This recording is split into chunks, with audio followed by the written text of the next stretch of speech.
Hello everybody, मेरा नाम आदित्य सिंह और इस बार मैंने नीट 24 में 680 मार्क्स स्कोर किए। तो आज मैं बात करने वाला हूँ कि मेजर टेस्ट जो बड़े बड़े सिलेबस वाले टेस्ट होते हैं इनका रिविजन कैसे करें। इनके लिए जो इतना बड़ा ह्यूज सिलेबस आता है कैसे करें, 6-6, 7-7 चैप्टर जो आते हैं। अभी तक देखो यार, तुम पार्ट सिलेबस टेस्ट दे रहे थे जिसमें 1 या 2 या 3 मैक्सिमम चैप्टर आते थे और तुम आसानी से उसका रिविजन कर पाते थे, और कभी कभी तो होता था उसमें भी तुम नहीं कर पाते थे। तो तुम्हारे अंदर एक डर होगा कि भैया इतने बड़े बड़े सिलेबस का टेस्ट हम कैसे करेंगे। और सही बताऊँ तो ये इतने इंपॉर्टेंट होते हैं कि लास्ट में नीट के दौरान ना यही टेस्ट तुम्हारे सिलेबस को कंपाइल करते हैं और आसानी से तुम्हें नीट के पेपर का डर खत्म करते हैं।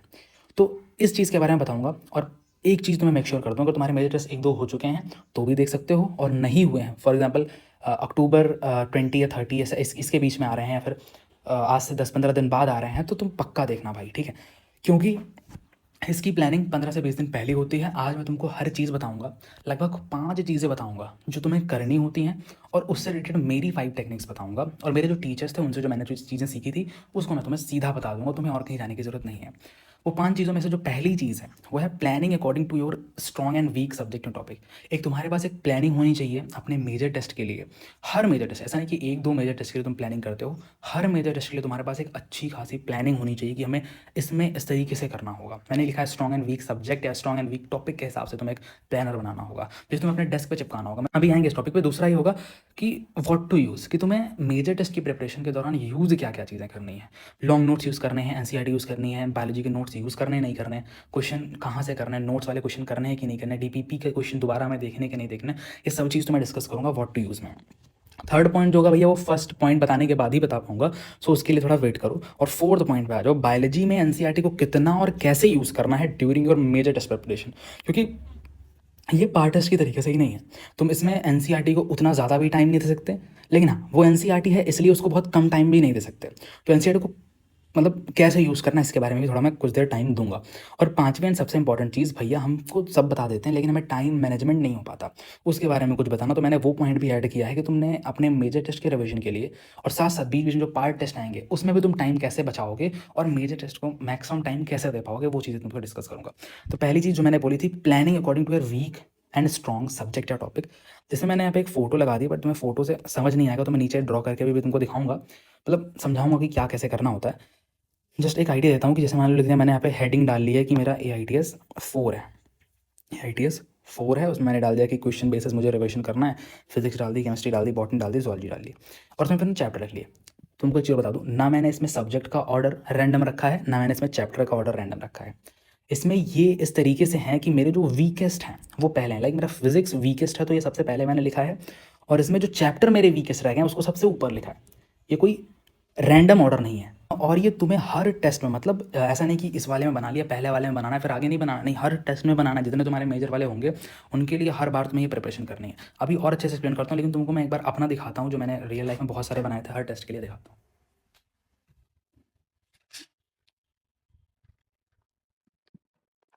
इसमें बहुत ज़्यादा धूल जमी हुई, मैंने अभी इसको निकाला, मैंने वो टेप लगा हुआ होगा, मैंने इसको अपने डेस्क पे सारा पेस्ट किया था, हर टेस्ट के लिए मैंने बना के रखा है। तो मतलब बहुत सारा गिर भी गया। तो इस तरीके से तुम्हें बनाना, ये नहीं सोचना कि भैया ने 1-2 टेस्ट के लिए बनाया था, मैंने सारे टेस्ट के लिए बनाया था जितने मेरे मेजर टेस्ट हुए। तो मतलब सबके लिए बनाना होता है। दूसरी चीज़, तुम्हें फोटो में कुछ क्लियर उतना होगा नहीं, तो मैं तुम्हें बना के और करके दिखाऊंगा, ठीक है। ध्यान सुनना मेरी बात, ठीक है। तो मैं बना के पूरा समझा देता हूँ एक बारी, उसके बाद तुम्हें थोड़ी आसानी होगी ये चीज़ें करने में।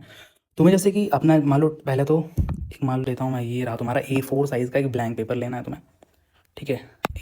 A4 साइज़ का एक ब्लैंक पेपर लो, और उसके बाद यहाँ पे डालो, मान लेता हूँ मेरा तुम्हारा AITS 1 है, या फिर AIATS, जो भी कोचिंग में जो नाम देते हैं उसको, वो चीज़ तुम्हारा पड़ रहा है यहाँ पे। अब यहाँ पे ये डालोगे, दूसरा ये डालोगे यहाँ पे कि तुम्हारा प्रीवियस टेस्ट में स्कोर कितना था। मान लेता हूँ मेरा 600 था। नेक्स्ट टेस्ट में तुम टारगेट कितना रख रहे हो, मैं यहाँ पे वो लिख दूंगा, मान लेता हूँ मैं 650 प्लस टारगेट कर रहा हूँ। इस तरीके से तुम्हें जस्ट एक मैपिंग करनी है। उसके बाद सुनो, तुम अपने लिए कुछ मोटिवेशनल कोट लिखे, मैं लिख देता था कभी कभी। दूसरा ये कि तुम्हारा जो वीकेस्ट सब्जेक्ट होगा, वीकेस्ट, फिर यहाँ पे वीकर, फिर यहाँ पे वीकर, फिर यहाँ पे स्ट्रॉन्गेस्ट, स्ट्रॉन्गेस्ट सब्जेक्ट। समझ में आ रही बात। टेक एन एग्जाम्पल कि तुम्हारा फिजिक्स वीकेस्ट सब्जेक्ट है, तो फिजिक्स लिखोगे यहाँ पे क्या लिखोगे, फिजिक्स लिखोगे, यहाँ पे केमिस्ट्री एंड बायोलॉजी। इस तरीके से तुम अरेंज कर सकते हो जैसा मेरा था। उसके बाद तुम यहाँ पे ऐसे लाइन से यहाँ पे तुम चैप्टर्स लिख दोगे, मतलब एक लाइन खींचोगे बीच में, यहाँ पे तुम बहुत सारे ऐसे चैप्टर लिख दोगे, बट इनका भी ऑर्डर जानते हो कैसा होगा। इनका ऑर्डर होगा वही भैया same, weaker to stronger, weaker to stronger यहाँ पे मतलब स्ट्रॉन्गेस्ट चैप्टर जो तुम्हारा होगा ना वो नीचे रहेगा। जो तुम्हें लगता है कि मैंने पढ़ाते वक्त अच्छे से समझ में आया था और मैंने अच्छे से पढ़ा था, मैंने उसके बहुत सारे क्वेश्चन लगाए थे, तो उसे सबसे नीचे रखना। क्यों बोल रहा हूँ अब ये इंपॉर्टेंट क्यों है, मेरी बात ध्यान से सुन। ऐसा कोई भी बंदा नहीं है, मतलब 1% ऐसे होंगे जो हर मेजर टेस्ट में पूरा सिलेबस अच्छे से रिवाइज करके चले जाते होंगे। उनका एक भी चैप्टर, एक भी टॉपिक नहीं छूटता होगा। ये 1% होंगे, 99% लोग का छूटता है, मेरा भी छूटता था। जैसे मेरे यहाँ पे चेक बॉक्सेस में देखोगे तो कहीं कहीं देखो चेक टिक नहीं मिलेगा तुमको, कहीं कहीं तुमको टिक नहीं मिलेगा। क्यों? क्योंकि भाई मेरे तो छूट जाता था, तो तुमसे भी होना। लेकिन ये जो नीचे के 3 छूटे या फिर यहाँ पे 1 छूटा, वो इसलिए छूटा, जो मतलब ये नीचे के जो 3 और यहाँ पे 1 जो छूटा, ये इस वो वाले जो मेरे छूटे, जो मेरे स्ट्रॉन्गेस्ट था ऑलरेडी, वो मैं ना भी पढ़ के जाता ना तो मैं पेपर में उसमें मचा देता। तो इस तरीके से तुम्हें एक प्रायोरिटी ऑर्डर रखना पड़ेगा। और क्योंकि इतने बड़े सिलेबस में यार छूटना लाजमी है, क्योंकि हम प्रैक्टिकल बात कर रहे हैं तो वो छूटेगा। ऐसे मैं कह दूँ हवाबाजी में कि नहीं एक भी नहीं छूटना चाहिए, कि एक अक्षर पढ़ के जाना, तो वो संभव नहीं होता है। तो वो करता हूँ, तुम्हें समझ में आया कि यहाँ पे अपने ITS की हेडिंग डालो, मतलब थोड़ा सा मोटिवेशन कुछ भी लिख सकते हो तुम। और उसके बाद फिर इस तरीके से अरेंज करना है, वीकेस्ट स्ट्रॉन्गेस्ट, इस तरीके से फिर वीकर टू स्ट्रॉन्गेस्ट चैप्टर भी अरेंज कर लेने हैं। उसके बाद आता हूँ मैं सेकंड नंबर पॉइंट पे। सेकंड नंबर पॉइंट पे आता हूँ। सेकंड नंबर था, मैंने बताया था कि व्हाट टू यूज़, तुम्हें यूज़ क्या क्या करना है। ठीक है, अब सब्जेक्ट वाइज तुम्हें बताऊंगा पहली चीज़, क्योंकि हर अलग अलग सब्जेक्ट की चीज़ें अलग अलग होती हैं। फिजिक्स में जब तुम अपने मेजर टेस्ट के लिए फिजिक्स को रिवाइज कर रहे होगे तो थ्योरी जो होगी ना, मतलब सिर्फ और सिर्फ शॉर्ट नोट्स है, उसके अलावा कुछ तुम्हारा दिखना नहीं चाहिए, ध्यान रखना इस चीज़ का। मतलब उसके अलावा तुम्हें कुछ भी नहीं यूज़ करना है। मान लिया तुम्हें कोई एक थ्योरी थी, जैसे मान लो गॉस लॉ की, तुम्हें थ्योरी बहुत ज़्यादा तुमने शॉर्ट नोट्स में एलैबोरेट करके नहीं लिखी और तुम्हें समझने के लिए नोट्स रेफर करना पड़ा, वो अलग बात है। बट जो पढ़ना तो वो शॉर्ट नोट से ही पढ़ना। अब भैया हमारे पास मान लो शॉर्ट नोट्स नहीं हैं, तो तुम मेड इजी वगैरह यूज़ कर सकते हो। और यहाँ पे तुमको एक छोटी सी एडवाइस दूंगा, बहुत लोग पूछते रहते हैं मेड इजी वगैरह से रिलेटेड। तो यार देखो, मेड इजी सर ने लिखी है, हमारे सर ने या फिर पंकज, सबकी मेड इजी आती है आजकल। तो उसे तुम्हें अपना बनाना है। अब अपना कैसे, मतलब तुम अपना शॉर्ट नोट्स के तरीके से उसको बना सकते हो, कुछ उसमें पॉइंट्स ऐड करके। प्लस अपने शॉर्ट नोट्स में जो खास बात ये होती है ना, कि मैं आंख बंद करके बता सकता हूँ कि मेरे इस पन्ने में यहाँ पे ये वाला चीज़ मैंने लिखा है। तो तुम उसको इस तरीके से कम अभी पढ़ लो कि लास्ट में तुम्हें एग्जैक्ट पता रहे कि ये टॉपिक यहाँ पे है। तो वो तुम्हारा अपने शॉर्ट नोट्स की तरह बन जाएगा। तो मैं तुमको जस्ट एडवाइस दे रहा हूँ, ये चीज़ें कर लेना। दूसरा ये है कि फिजिक्स के क्वेश्चन कैसे करने हैं, कौन से वाले करने हैं और कहाँ कहाँ से करना है। पहला तो मैं हमेशा बोलता हूँ कि भैया मार्क्ड क्वेश्चन तो कर ही लेना, मतलब जो मार्क किए हैं फेयर नोट में या फिर अपने नोट्स में, उसको तो कर ही लेना। एक्स्ट्रा प्रैक्टिस क्वेश्चन बिल्कुल करनी है, अभी दिसंबर नहीं बीता है, तुमने वाला वीडियो देखा होगा, तो अभी कर सकते हो, कोई दिक्कत नहीं। JMT यूज़ करो, पंच यूज़ करो, कोई और बुक यूज़ करते हो, मॉड्यूल यूज़ करते हो, उससे करो। एक्स्ट्रा क्वेश्चन कर सकते हो और उसमें थोड़ा ज़्यादा करना, जो तुम्हारे ज़्यादा वीक हैं, जो ऊपर लिख रखे थे चैप्टर उस वाले में, प्लानिंग वाले में, तो उसमें थोड़ा ज़्यादा क्वेश्चन कर लेना। सेम गोज़ फॉर केमिस्ट्री की फिजिकल वाला पार्ट, यहाँ पे भी वही सेम जाएगा। फिजिकल केमिस्ट्री में सिर्फ शॉर्ट नोट पढ़ना या फिर मेड इजी आती है पंकज सर की, उनकी पढ़ लेना। और क्वेश्चन की प्रैक्टिस के लिए फिजिकल केमिस्ट्री के वही मार्क्ड क्वेश्चन। अब यहाँ पे तुमको मैं एक चीज़ बोलूँगा, न्यू क्वेश्चन करना, बट सिर्फ ऐसा करना ना कि वो सिर्फ तुम्हारे वीकेस्ट सब्जेक्ट में, वीकेस्ट टॉपिक में, जो तुम्हारे बहुत वीकर टॉपिक हो, सिर्फ उन्हीं में न्यू क्वेश्चन करना, क्योंकि थोड़ा टाइम का भी लोचा पड़ेगा उसलिए। इसके बाद आता हूँ नीचे मैं इनऑर्गेनिक ऑर्गेनिक पे, तो इसमें भी नोट्स प्लस NCERT से ही तुम्हें रिवीजन करना है। इसमें शॉर्ट नोट्स मैंने नहीं बनाए थे, तो मुझे, अगर तुम बनाए हो तो उसी से करना।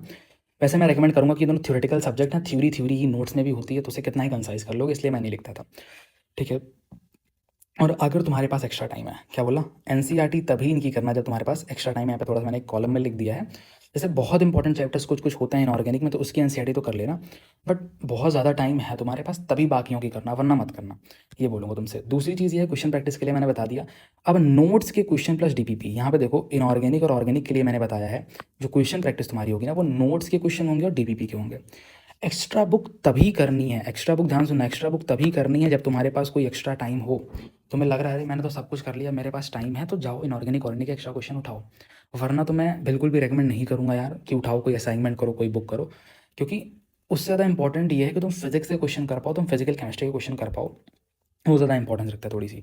फिर लास्ट एंड लेटेस्ट आता है जी बायोलॉजी में क्या क्या चीज़ें करनी है। तो थ्योरी के लिए मैं हाईली रिकमेंड करूँगा सिर्फ NCERT, और किसी चीज़ की इंपॉर्टेंस बिल्कुल है ही नहीं। मैं तो मतलब कोई इंपॉर्टेंस नहीं है वैसे, जस्ट के लिए तुम नोट्स पढ़े जा रहे हो।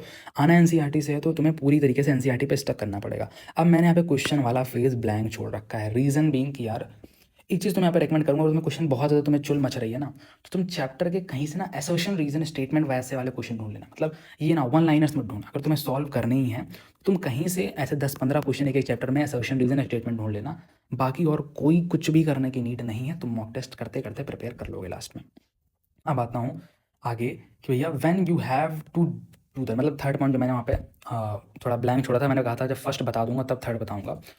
वो ये था कि तुम्हें जो मैंने वहाँ पे बॉक्सेस बनाए थे ना, जो मैंने वहाँ पे बॉक्सेस बनाए थे टिक करने के लिए, उस पर ये साइन कब लगेगा। मतलब तुम कब रेडी हो उस पर टिक करने के लिए, कब एक तुम्हारा जो चैप्टर होगा या फिर एक टॉपिक होगा वो तुम्हारा प्रिपेयर हो जाएगा, तुम्हें कब लगना चाहिए। तो मेरी बात ध्यान से सुनो, जो ऊपर वाले चैप्टर्स हैं उनमें तो तुम्हें मैंने पूरा प्रोसेस बताया, अगर वो तुम्हारा पूरा फॉलो हो गया, ऊपर के सारे चैप्टर्स जितने मैंने वहाँ से लिखे थे लाइन वाइज, उसमें तुम्हारा मैंने रिवीजन बताया, रिवीजन तुमने कर लिया, तुमको मैंने कहा क्वेश्चन प्रैक्टिस करनी है, कर लिया, फिजिक्स फिजिकल में न्यू क्वेश्चंस कर लिए तो टिक मार देना। बायोलॉजी में एनसीईआरटी अच्छे से कर ली तो टिक मार देना, कोई दिक्कत नहीं है। बायोलॉजी में सिर्फ एनसीईआरटी अगर इसकी अच्छे से पढ़ ली तो टिक मार देना। अभी एनसीईआरटी कैसे करनी आऊँगा, बट अगर एनसीईआरटी अच्छे से कर ली तो टिक मार देना। और मान लो जो नीचे के सब्जेक्ट्स मैंने लिखे थे, नीचे के जो चैप्टर्स लिखे थे, कुछ कुछ नीचे चैप्टर्स वाले सब्जेक्ट नहीं सॉरी, जो मैंने नीचे के चैप्टर्स लिखे थे उनमें अगर तुम्हारा सिर्फ रिवीजन तक हो गया ना तो भी टिक मार देना, ठीक है। मतलब वैसे अगर छूट भी जाए, तुम टिक ना भी मार पाओ तो भी कोई दिक्कत नहीं है, कुछ कुछ तो छूटेंगे, ये मैं तुम्हें अभी से आगाह कर दे रहा हूँ पहले से ही, ठीक है। अब उसके बाद आता हूँ फोर्थ पॉइंट पे कि एनसीईआरटी कैसे करनी है, ठीक है। एनसीईआरटी कैसे करनी है, this is the most important part. अब कैसे और कितना भी मैंने लिखा है कि कितनी बार करनी है और कैसे करनी है। देखो, ज़रूरी नहीं है कि तुम 3 बार करो, लेकिन जो एक बार करोगे वो अच्छे से करना। अब मैंने एक बार जब बताया था तुमको पहले एक वीडियो में, जब मैंने बायोलॉजी के ऊपर एक वीडियो बनाया था कि तुम्हारा एक कोई भी चैप्टर रिवाइज करने के लिए एनसीईआरटी से पढ़ने के लिए, रिवीजन की बात नहीं की थी, पढ़ने के लिए एक फोटोसिंथेसिस जैसा चैप्टर 4 to 5 आवर्स लेना चाहिए, मतलब उतना टाइम चाहिए। इससे कम में कर रहे हो तो तुम ठीक नहीं कर रहे होते, मैंने तुमको ये चीज़ बताई थी। लेकिन अब मैं कहूँगा अब तुम्हें करना है रिवीजन, और रिवीजन में अब तुम्हें आसानी होगी क्योंकि तुमने उस टाइम 4 to 5 आवर्स दिए थे एक अच्छे चैप्टर्स को, और आसान चैप्टर को 2 to 3 आवर्स दिए थे।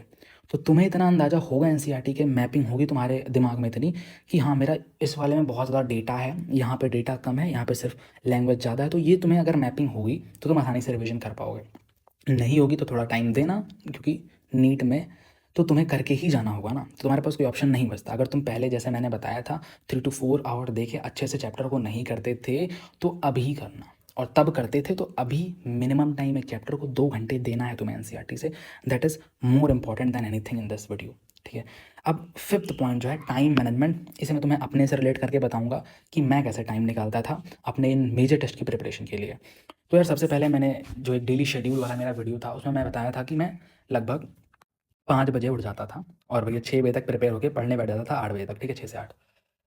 अब यहाँ पे मैंने कब कब वो वीडियो डाली थी, आज से लगभग हो गया शायद 2 महीने हो गए। और मतलब वो जो मेरा शेड्यूल था वो जून जुलाई वाला शेड्यूल था, मई जून जुलाई मेरा उस समय चल रहा था। पर जब मेरे मेजर टेस्ट स्टार्ट हुए नवंबर से ना, तो मेरा जो शेड्यूल था वो थोड़ा सा स्लाइटली चेंज था।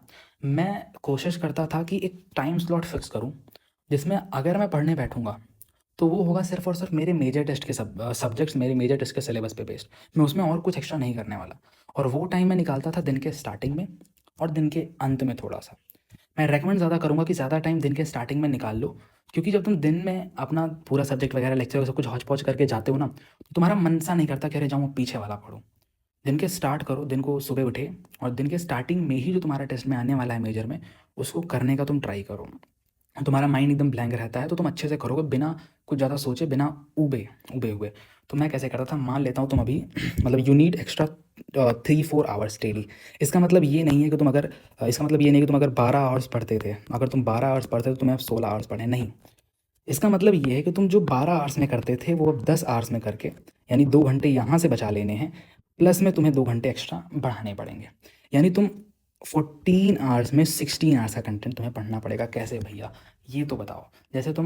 जैसे मान लो मुझे आज मेरे मेजर टेस्ट के लिए मुझे ग्रेविटेशन चैप्टर का रिवीजन करना है, या फिर बायोलॉजी में कोई बड़ा चैप्टर लेता हूँ, सेल चैप्टर का रिवीजन करना है मुझे पता है ये बड़े चैप्टर्स हैं। तो मैं आज का जब रिवीजन करूँगा, जो मेरा आज का लेक्चर हुआ है उसके में जब मैं रिवीजन में जाऊँगा तो मैं बहुत इन डेप्थ पीछे नहीं जाऊँगा। समझो ध्यान से, जैसे मैंने लेक्चर लिया, ठीक है, मैंने लेक्चर लिया आज का, उसके बाद मैं रिवीजन पार्ट पे आया। तो मैं आज फॉर एग्जांपल मैं फिज़िक्स का सिर्फ जो आज का लेक्चर पढ़ाएगा सिर्फ मैं वही रिवाइज़ कर रहा हूँ। आज मैंने स्टार्टिंग टू एंड चैप्टर को रिवाइज़ नहीं किया, सिर्फ एक लेक्चर रिवाइज़ किया, आधे घंटे ज़्यादा टाइम नहीं लगेगा, मुझे जहाँ तक लगता था इतना ही लगता था। उसके बाद तुमने डीपीपी की मान लेता हूँ, चलो उसमें भी आधे घंटे नोट्स वगैरह लिखने, तुम जहाँ 2 घंटे में फिजिक्स करते हो तो उसको 1 घंटे में इस तरीके से करोगे। लेकिन ध्यान रहे, अगले दिन जब तुम फिजिक्स का लेक्चर उसी चैप्टर का लोगे तो उस दिन तुम्हें स्टार्ट टू एंड रिवाइज करना पड़ेगा। Same goes for next subject. अगले दिन तुमने आज ये फिजिक्स के लिए अगर किया तो कल ये केमिस्ट्री में थोड़ी सी कटौती करना, कल दोबारा से फिजिक्स में कटौती मत कर देना कि फिजिक्स का ही तुम रिवीजन कम किए जा रहे हो तुम, नहीं। और फिजिक्स का यहाँ पे कम किया तो यहाँ पे उसको सही भी कर लिया तुमने, यहाँ पे केमिस्ट्री को थोड़ा कम किया, फिर अगले दिन केमिस्ट्री सही कर लिया। बायोलॉजी में थोड़ा और टाइम कंजर्व करो, तुम्हें इस तरीके से चलना होगा। कहीं से टाइम हटाओगे और इंपॉर्टेंस जैसे यहाँ पे आज तुमने कम दी तो कल उसे ज़्यादा इंपॉर्टेंस देके टाइम का वहाँ पे बचाओगे, वहाँ पे टाइम तुम सेव करोगे। इस तरीके से तुम्हें चलना पड़ेगा। फॉर एग्जाम्पल मेरे मेजर टेस्ट में लिविंग वर्ड एक छोटा सा चैप्टर आ रहा है। अब मुझे आज वो रिवाइज करना है लिविंग वर्ड, तो मैं क्या करूँगा भाई, आज मैं अपना पूरा स्टफ अच्छे से करूँगा। इतने छोटे से चैप्टर के लिए मैं आज का थोड़ी छोड़ूंगा, उसको करूँगा भी। और इस तरीके की वो 3-4 आवर्स में आसानी से हो जाएगा, मुझे कोई दिक्कत देगा नहीं। तो होप करता हूँ तुम्हें ये चीज़ें समझ में आई होंगी। और तुम यार एक बार जाओ मेरे चैनल पे कंटेंट चेक करो, और इफ़ तुम्हें अच्छा लगे तुम जाके सब्सक्राइब कर सकते हो। और पढ़ाई से रिलेटेड और कुछ अनाप शनाप मेरे तो मत करना, लगे कि भैया कुछ अच्छा बता रहे हैं तो सब्सक्राइब कर सकते हो। मिलते हैं, तब तक के लिए बाय बाय।